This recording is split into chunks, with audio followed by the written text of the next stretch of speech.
Hello, Bard haters, and welcome to another fine We Hate Bards Let's Play. I'm Ben, And I'm Justin. and this is a series we haven't done for a while, which is checking out old point-and-click adventure games. I used to have a name for it, but I can't remember what it is. Basically, it's a series where we check out old kind of point-and-click adventure games that were crappy. We've done Alex Kidd on the channel. That was a while back. That game was absolutely terrible, and I showed it up to Jeff. Then I showed Chris Space Quest 3, which is also not great. And this is a game I think not a lot of people have ever heard of, because you told me you hadn't heard of it at all. I've never heard of this game. Are you familiar with Delphine Studios? Of course. Yes. So Delphine, very well known for their console games, specifically Out of This World, and what was the other one? Flashback, that was the one. Very good with like step platformers and things like that. Really interesting story and really interesting stuff. But I had both of those games on my SNES back in the day, and me and my friends used to play them a lot. Well, we found one day in the store, we found like a multi-pack for computer. It was both of those games. They also included Shaq Fu in that, which, you know, I don't know why Shaq, but they made Shaq Fu, so apparently it just meant it like it was a stocking stuffer. But they also had three weird point-and-click adventure games that we had never heard of. Namely, Future Wars, James Bond the Stealth Affair, and Cruise for a Corpse. And so we bought the game, we bought the pack, it was like $20. And went home and played it, because either way, it was, you know, $20 for two games that we knew were already good. And we decided to check out the point-and-click adventure games, and they are absolutely abysmal. They're really bad. And we'll see some of the bad things in Future Wars, some of the bad decisions they make in Future Wars. But let me assure you, a lot of the things people hated about the point-and-click Sierra games are here in spades. And just to mention, I love the Sierra games, like, almost anything that like Sierra Arts made and stuff like that. Oh, I didn't. On like my GOG game, my GOG account and stuff like that, I have like at least 17 Sierra based games and stuff. They also had a hand in making some of like didn't they also kind of produce like Diablo and stuff like that? I'm not entirely sure. I don't think so. But I don't think they had a hand in Diablo. Maybe not. Maybe not. I have no idea. Yeah. Anyway, we'll just kind of start off the Future Wars video here, and we will let you see kind of some of the mistakes Future Wars made. So first off, we have a copy protection, because this is back in the days when they were trying to keep people from stealing their stuff. I hope the freaking... There he goes. It's fading away. So yes, and in order to do this, mind you, I had to look up on my tablet, a picture of this, and kind of go back and forth. But now we have the game itself is coming up.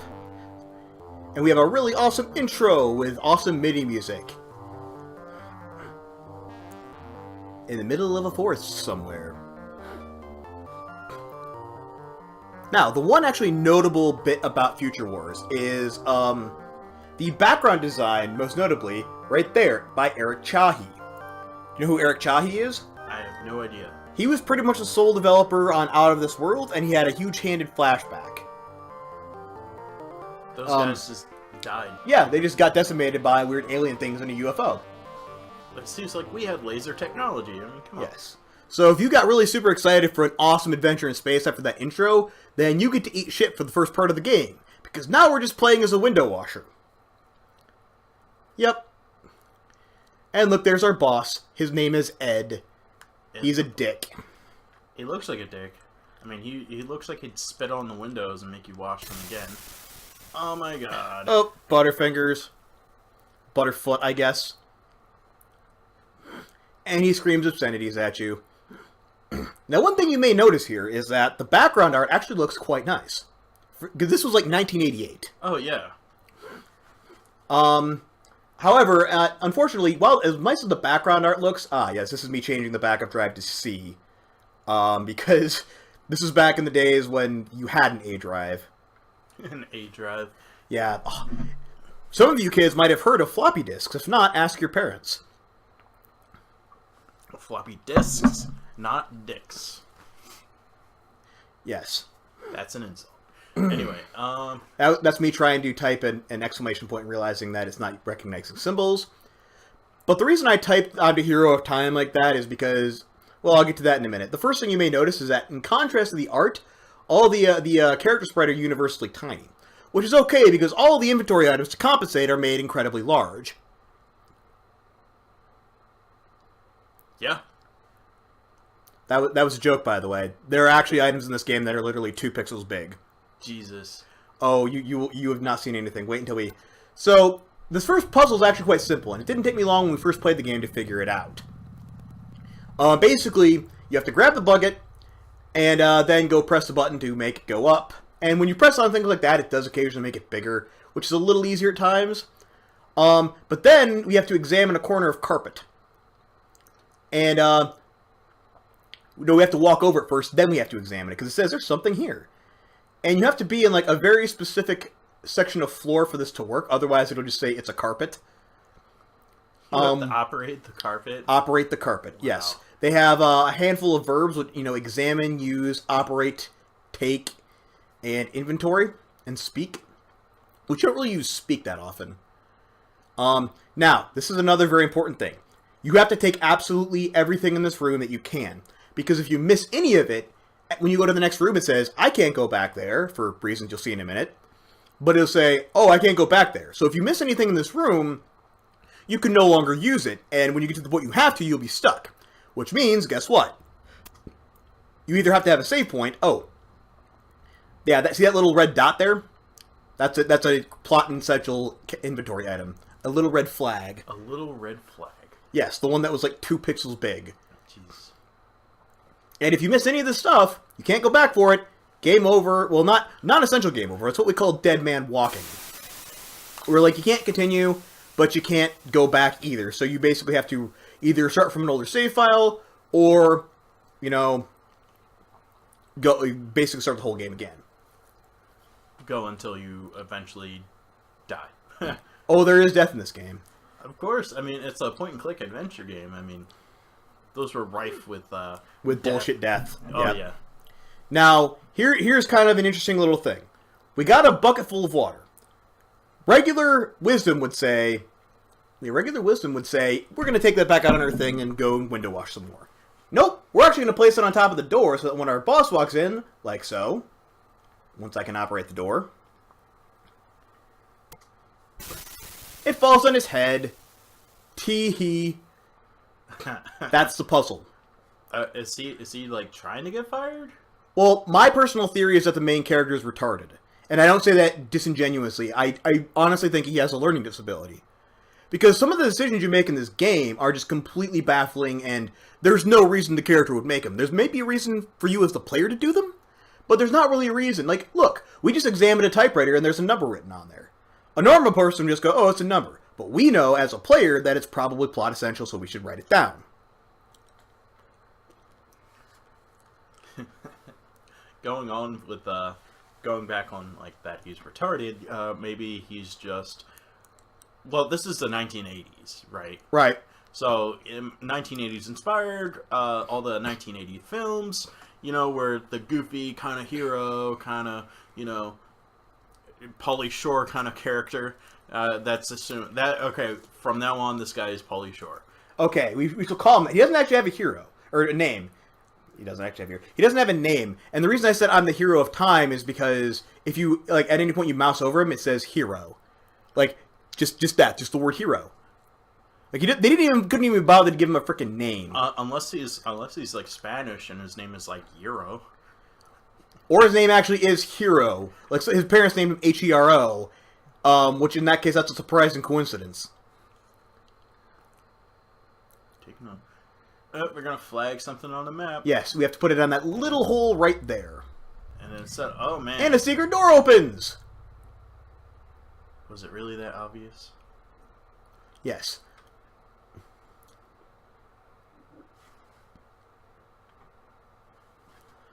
So I'm going to save it here because there's a bullshit death coming. Well, maybe not a bullshit death. But now we're in a hidden passage. And, oh no! The ceiling's getting lower! What do we do? What do we do? We gotta do something! Oh, right, that was me. You can actually leave. I didn't... Yeah, you can leave, which that was me figuring that out. So instead of just leaving, I'm going to walk back and forth for a bit. Mouse control in this game is not great.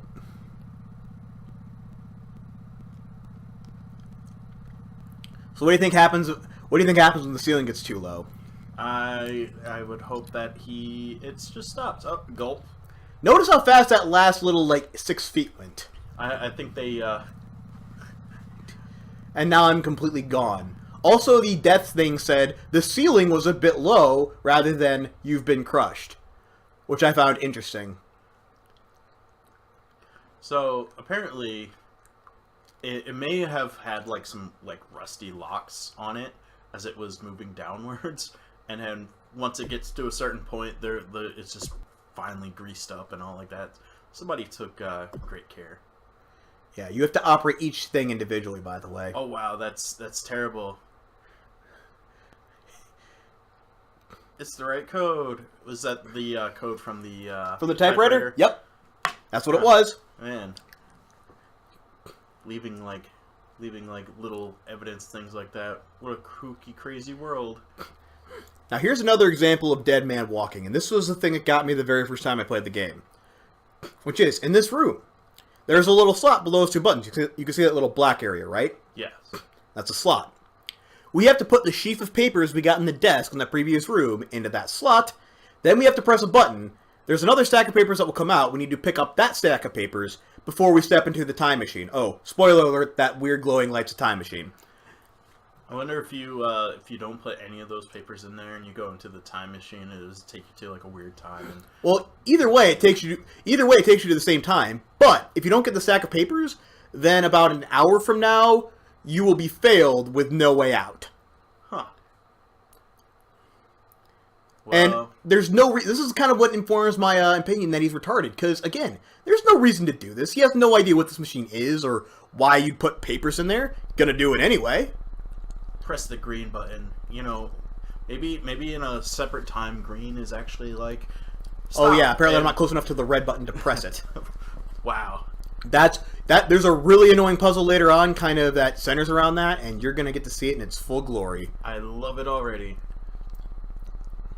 Yep, come a little closer. Fuck you, game. I'm right next to the damn red button. Dude, it just drops the paper on the floor. Yep, and we have to take them. And take the documents. There's another death here I don't think I showed off. But if you stay there for like too long, a guy will come in and shoot you with a gun. Huh. And we're teleported to this weird forest area. And it's a swamp. Not my favorite place to go, but... Mm-hmm. Not really anyone's favorite place to go. Like... I was trying to write still better than Florida and realized I didn't have enough space. Nice. So this background, like the swampy background, kind of looks like something somebody would just draw, you know, in like paint, where they just slash up and down with like random colors, except that it actually turned into a swamp. Right. Well, the thing is, like I said, the backgrounds all look fairly good for the most part. There's a few that don't look as good that you can tell they kind of phoned it in a bit.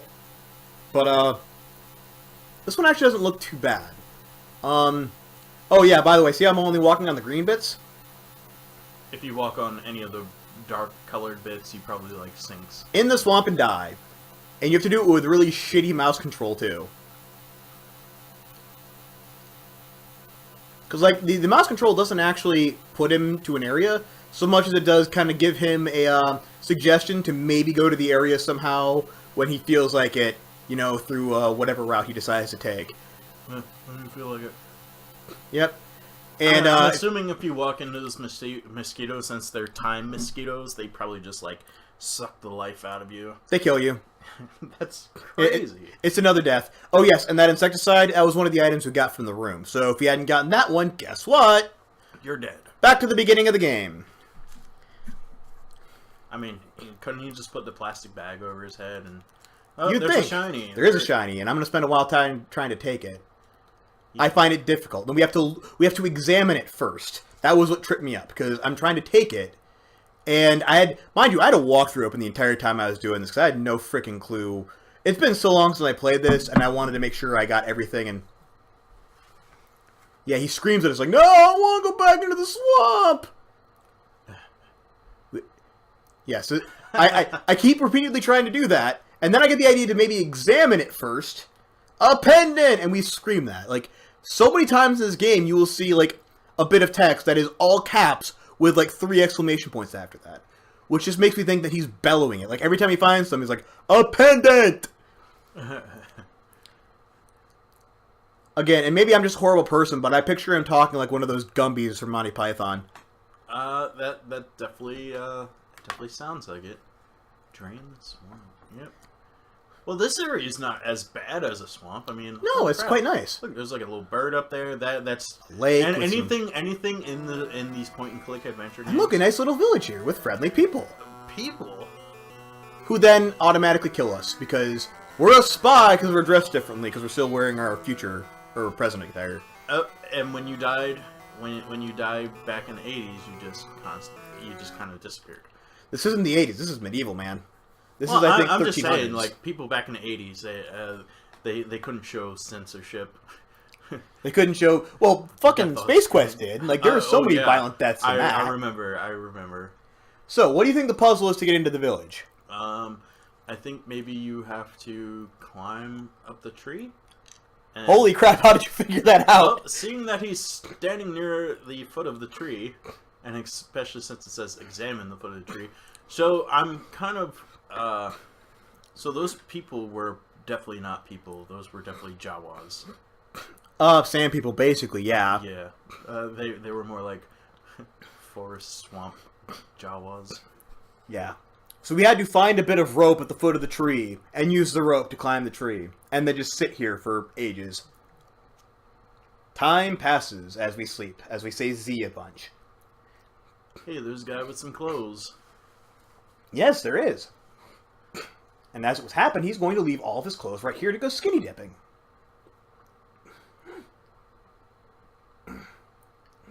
By the way, I hope you enjoyed that character sprite. Wonderful. You know why? You know why it's good to enjoy the character sprite? Because you will become that character sprite.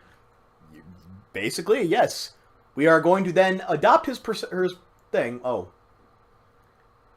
I thought something weird was going to happen here when I took that. I can't remember what. Oh, there he goes. And disappeared behind a tree. And... Hey, look! It's the same character from before! Except it's actually us this time. And apparently we have the same stupid bowl cut that guy did. Maybe there was also like a knife. Or maybe he had a bowl cut before, but his hat was hiding it. Yeah, that's a stunning coincidence, I gotta say. Man, look at all those chickens. Yep. All 3 of them. I know, man. That's enough to feed the entire village for a year. Pixelated chickens. Given that the entire population of this village seems to be one guard, a dude with a stupid bowl cut, and a few monks, then you're probably right.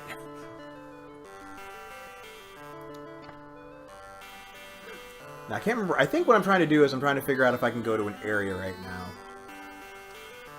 And I think you can, but I don't think you can actually get anything. There. There is an old tree. Oh no, I know what we have to get here. We're looking for a coin in the dirt.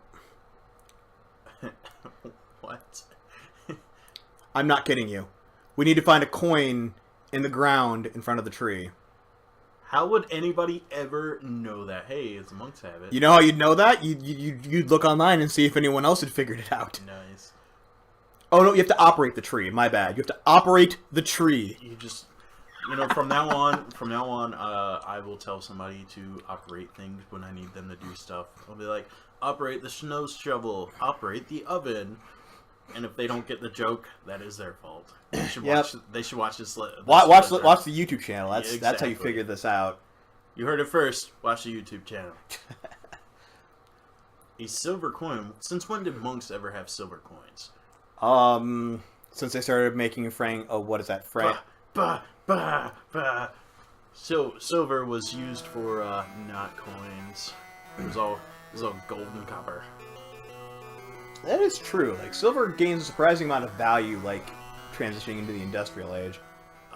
Mostly silver was... Yeah. Silver was mostly used for, like, cutlery, jewelry, and stuff like that. It was a little bit harder to work with. Gold was easier to shape. Copper was just more of a common metal. And that's kind of the breakdown of medieval coinage. Yeah. So the reason we needed that coin was we needed to give it to the bartender so we could come into his bar. Sweet. Man, look at this. Yep. And I think I'm reading the walkthrough at the moment. Because I haven't clicked... Is video still going? Okay, video's still going. Ah. Yeah, he's... There we go. I just needed to... just reading the walkthrough. Yes. So the reason we needed to... The dialogue!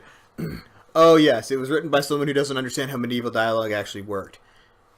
Because, like, apparently, I was looking, there's a documentary they were making, because they were going to make a... I can't remember what movie it was for. They're talking about how they wanted to make it and use era-specific language, but they decided not to, because it was meant to be a serious movie. And apparently, if they went with the actual era language, everyone would have sounded like Yosemite Sam. Jeez.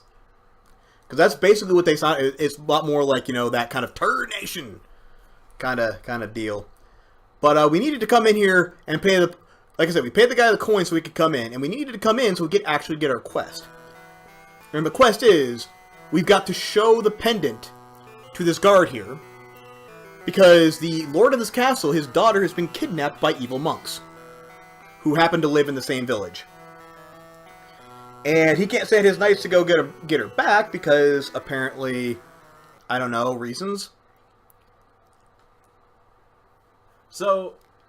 my first instinct would be if some strange guy walked up to me with the pendant of the king's daughter, would be like, "Oh, this is the guy who kidnapped her," and I'd probably break his legs. That was my thing. Like, what do you want? I will give you anything. To which our guy would probably go, "I don't know," because again, he's special. But yet, no. Apparently, this guy's going to accept. Oh no, he's here to help. Because everybody who, I mean, that's not how ransom workings. Yes. Let's see. You don't seem... And then he changes his mind. Wow. Yes, you possess an object that might interest me. And just says, oh. Again, he could have just assumed this guy was here, you know, he's the one who kidnapped it. Or he could have just, even if he assumed he wasn't. Because, again, the guy probably has a face like a brick. Why send the weirdo and not, like, one of your strongest knights?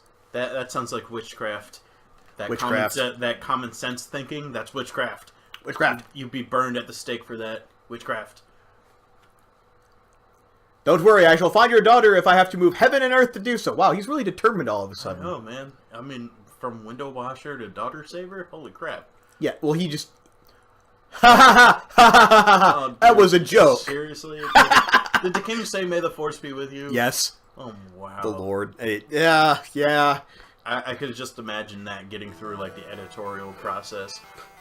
That was one of many poor... Because this game is French. Delphine was a French company. You can take that. Oh. Yes. Oh, we can't take it... Wait. We need to take it... I think we need to take the lance, actually. Because there's part of a puzzle we'll need. Yeah. So as I was saying, this game has pretensions to humor, but since they're French, they don't seem to understand it very much. So there'll be... Like, one of the other big jokes in the game is the alien race you run into is called the Crougons. But they keep calling them the croutons, because croutons are French. That sounds very bad. Yes, let's all laugh like French people.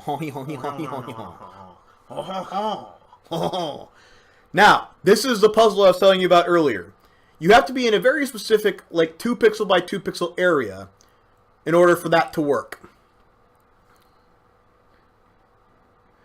And you have to use the lance on the monk's habit. Again, I could have edited this out. But you know what? I wanted to show up the whole damn thing, because it took me ages to figure this out, where you had to stand. And I knew what the puzzle was. I knew exactly what I had to do. I figured that out even without the walkthrough, somehow. Like, oh, we can take the lance. I'm betting we use that to get the monk's habit I saw earlier. And I was right. And the only way the game has of telling you that is by saying, go a bit closer. So, like, you're on the right track, but you're not in the right area. And I think this is going to be the right area. I think this is when I get it. There we go. Yeah, right there. That very specific area. And I hope you enjoyed that character sprite, because now you're never going to see it again. And instead, we get that. We have become Jawas.